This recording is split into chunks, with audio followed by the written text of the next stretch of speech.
देश के किसानों के लिए इस वक्त सबसे बड़ी चिंता जो है वो बनी हुई है कमजोर मॉनसून और एल नीनो के असर की वजह से। इसी वजह से इस साल खरीफ फसलों की बुवाई की रफ्तार पिछले साल के मुकाबले काफी धीमी पड़ गई है।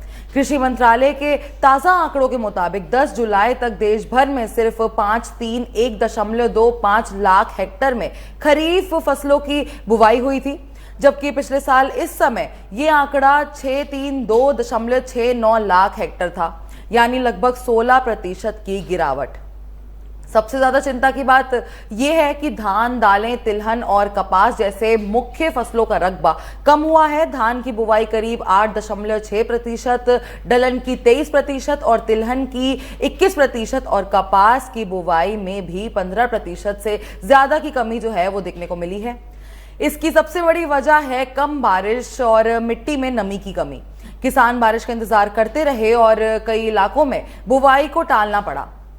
अगर जुलाई के अगले कुछ हफ्तों में अच्छी बारिश होती है तो कुछ हद तक नुकसान की भरपाई हो सकती है, लेकिन कृषि एक्सपर्ट्स का यहां पे मानना है कि देर से हुई बुवाई का असर पैदावार पर भी पड़ सकता है। हालांकि एक अच्छी खबर भी सामने आई है कि गन्ने और जूट के रकबे में हल्का सा इजाफा देखने को मिला है, लेकिन बाकी ज्यादातर खरीफ फसलों की तस्वीर फिलहाल चिंताजनक ही बनी हुई है। अब पूरे कृषि सेक्टर की नजर आसमान पर ही टिकी हुई है। अगर मॉनसून ने अगले कुछ हफ्तों में रफ्तार पकड़ी तो किसानों को राहत भी मिल सकती है, वरना कम बुवाई का सीधा असर अनाज, दालों और तिलहन के उत्पादन के साथ साथ बाजार की कीमतों पर भी देखने को मिल सकता है।